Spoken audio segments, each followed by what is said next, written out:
Brought to you by V-Guard, co-powered by Sensodyne and Vimal. పలుకులలో kesari. అదే కాకుండా ఈ సిస్టమ్ను తీసుకొచ్చి ఇంత ఎఫిషియెంట్గా నడుపుతున్న జగన్మోహన్ రెడ్డి గారు నువ్వు సిగ్గు ఉంటే ఈ ఆలోచన నాకెందుకు రాలని నువ్వు ఆలోచించింది. పైగా ఈరోజు 1,20,000 మందిని నువ్వు పెట్టేట్టు మాట్లాడడం, అసలు దాని గురించి నువ్వు డిమాండ్ చేయడం నాకు అర్హత ఉందని ఆలోచించాలి కదా. నేను ఎప్పుడు ఏ రోజు వస్తుందో పెన్షన్లు ఇస్తానో తెలియని పరిస్థితిలో నేను ఆ రోజు ఉంటే, అంటే చంద్రబాబు నాయుడు ఉంటే, ఈరోజు ఏదో ఈ అబ్బాయి వచ్చాడు, సీఎం అయ్యాడు, అయిన తర్వాత ఈయన చేస్తున్నాడు, మనం దాంట్లో వేలు పెట్టడం తప్పు అని అనుకుని ఉండాలి. వేలు పెడితే జనం క్షమించరు, ఎందుకంటే వాళ్ళు పాత రోజులు మర్చిపోలేదు, చీకటి రోజులు అన్న గుర్తెరిగి ఉండాలి. లేదు పెట్టిన తర్వాత కొంచెం కాలితే ఓహో ఇది మనం అడిగేది కాదు, ఎందుకంటే మనము ఇలాంటి వాళ్ళ అసౌకర్యం కలగకుండా వృద్ధులకు సహకారం చేయాలి, వాళ్ళకు సహకరించాలి, వాళ్ళకు హ్యాండ్ హోల్డింగ్ చేయాలి, వాళ్ళకు అండగా నిలబడాలని 14 ఏళ్ల పాలనలో ఏ రోజు నేను ఆలోచించలేదు కదా. నాకు అర్హత ఏముంది?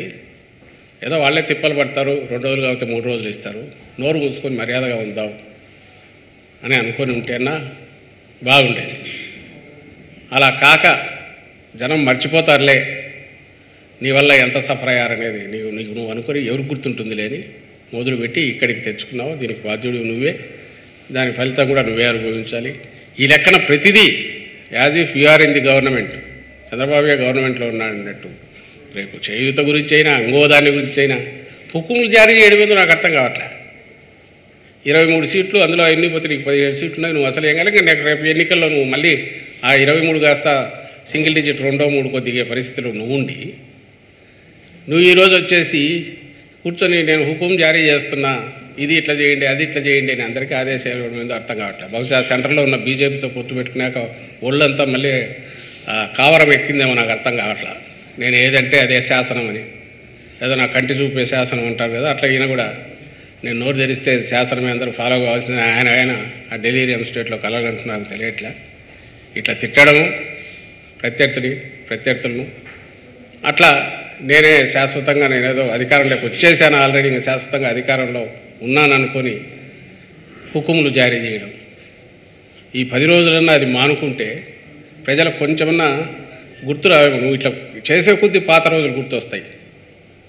అండ్ ఖచ్చితంగా మేమెవరూ చెప్పనవసరం లేకుండానే ఆయన డిపాజిట్లు కూడా గల్లంతో అవుతున్నాయి చంద్రబాబు నాయుడుకు అనే విషయం ఆయన మాటల్లోనే, ఆయన అనుచరుల మాటల్లోనే, ఆయన తమ్ముళ్ళ మాటల్లోనే, ఆయన దత్తపుత్రుడి మాటల్లోనే, ఆయన వదిరమ్మ మాటల్లోనే, వాళ్ళ వాటిలోనే వ్యక్తమవుతోంది. ఇదిగో ఇట్లా డెస్పరేట్గా మాట్లాడడం ద్వారా ప్రజలు ఆల్రెడీ దాన్ని కూడా గుర్తించినారు. ఇది నేను చెప్పదలుచుకుంది ఈరోజు వచ్చేసి.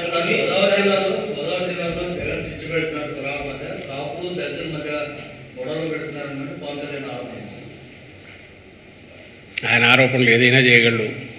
కులాల మధ్య చిచ్చు పెట్టే లక్షణం ఏదైనా ఉంటే ఆయనకు వాళ్ళ దత్త తండ్రికి వాళ్ళకుంది కాబట్టే కదా ఏజెంట్ కింద తెచ్చి పెట్టుకున్నాడు. లేకపోతే పవన్ కళ్యాణ్ నుంచి ఏం ఆశించి పెట్టుకున్నాడు ఈయన? కులాల గురించి, కులాలకు అతీతంగా ఆలోచించేవాడు, కులాలకు అతీతంగా వ్యవహరించేవాడు కాబట్టి జగన్మోహన్ రెడ్డి గారిని అన్ని కులాల వారు హక్కును చేర్చుకుంటున్నారు. కులం కార్డుతోనే బయటపడాలనుకుంటున్నాడు కాబట్టి చంద్రబాబు నాయుడు ఆయన తీసుకొచ్చాడు. అది పవన్ కళ్యాణ్ కూడా తెలుసు. ఆయన అంటున్నవన్నీ ఆ స్క్రిప్ట్ ఏదైతే చంద్రబాబు రాయించినాడో దాన్ని తను ఎత్తున్నాడు తప్ప అందులో నిజం లేదని ఆయనకు తెలుసు, ప్రజలకు తెలుసు. Brought to you by V-Guard, co-powered by Sensodyne and Vimal. పలుకులలో kesari.